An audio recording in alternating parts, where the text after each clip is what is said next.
What if I told you a bird could unify the people of the worst divide of the Cold War?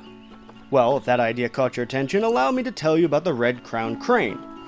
Hello and welcome to episode 124 of the Plant Zoo Experience, and as stated, we're heading over to the Far East today to speak about one of the most iconic birds of the CJK.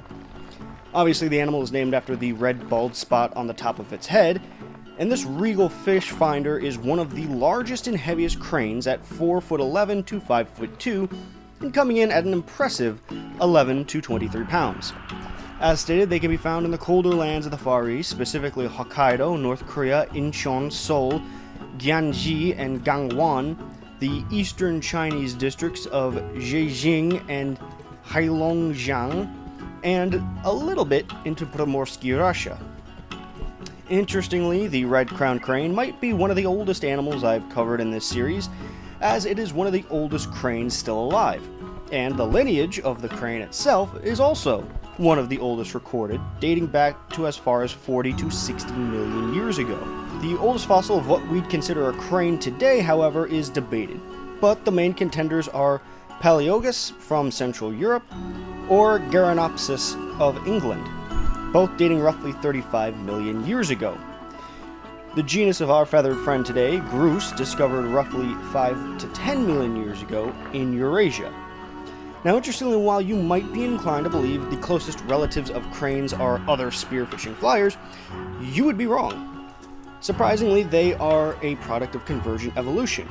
While herons, ibises, and egrets are all relatively related to one another, the crane is actually closer related to coots and rails than any of the previously mentioned. Now that we've gotten the evolutionary history out of the way, let's discuss my favorite part of my research, the culture, and the hook of this video. Now let's start in China, as this will give us the bedrock of the animal's impact. So across all nations, the symbolism of the crane being an icon of longevity is constant. But while the Japanese put a cap of 1,000 years on it, the Chinese Taoists believe it to be functionally immortal.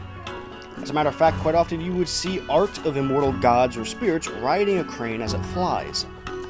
This connotation actually led to them being used as direct cultural symbols of the Ming and Qing dynasties.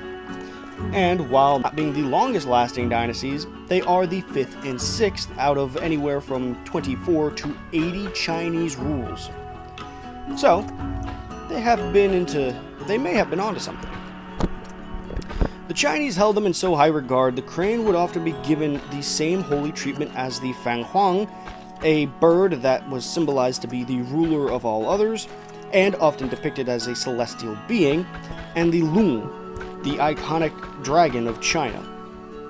Now, while I'm sure many of you are quite interested in the Japanese perspective of the red cap, there isn't much new to say, as they also saw it as a symbol of longevity and loyalty. As with many things, the early Japanese kinda copied China's culture and changed a few things here and there. But they were able to actually keep expanding their culture, unlike the Chinese, and today the crane is a symbol of Japanese airlines and can be found on the older 1,000 yen banknotes. This is something they have in common with South Korea, as they have the crane on their 500 won coin. And to top the praise Japan gave the crane, instead of an airline, the symbol in Incheon is that of the red-crowned.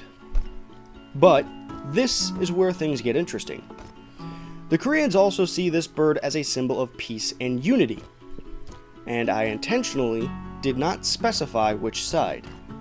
Because yes, both North and South Korea revere this animal. As a matter of fact, Kim Jong-il designated them as a natural monument somewhere in the 90s or early 2000s, essentially giving them the same protections as somewhere like the Uluru of Australia or the Grand Canyon of America, except it's alive and with North Korean legal standards. Now, even though this bird is widely loved and protected by its homelands, it wasn't without struggle. As for a long time, they were hunted quite heavily, and the destruction of their habitats for rice fields and urban sprawl caused them to become very, very endangered. And of course, the Second World War didn't exactly help, as most of the land wars in the Pacific were in their backyard. At its lowest, it was estimated that there were only 33 wild cranes left by 1952. Luckily, however, for them, there were a lot of good souls that remember the grace of this animal in their histories. In Hokkaido, a farmer by the name of Yamazaki Sadajiro started to feed the cranes to supplant their missing food from the destroyed wetlands. This led to more and more farmers doing the same until the Japanese government themselves got involved directly in 1952, starting this near-extinct creature to making a comeback. But it wasn't just Japan.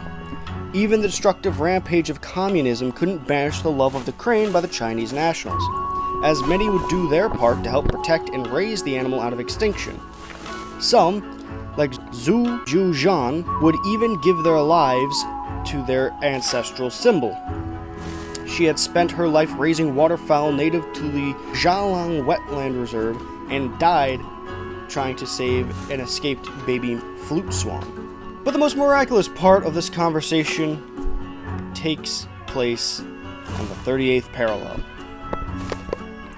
With the Korean War over, the DMZ was formed, a 160 by 2.5 mile long stretch of Korean peninsula that had become no man's land. But from there, the crane found a new home.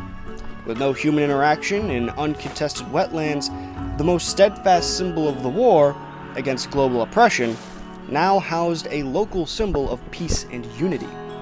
And it is thriving. Today, there are 3,000 to 3,800 red-crowned cranes in the wild, and that number is growing. And I think, with such a symbolic and heartwarming story, I think we should end the video on a good note. Thank you very much for watching. If you enjoyed the video, please leave a like, share, and subscribe.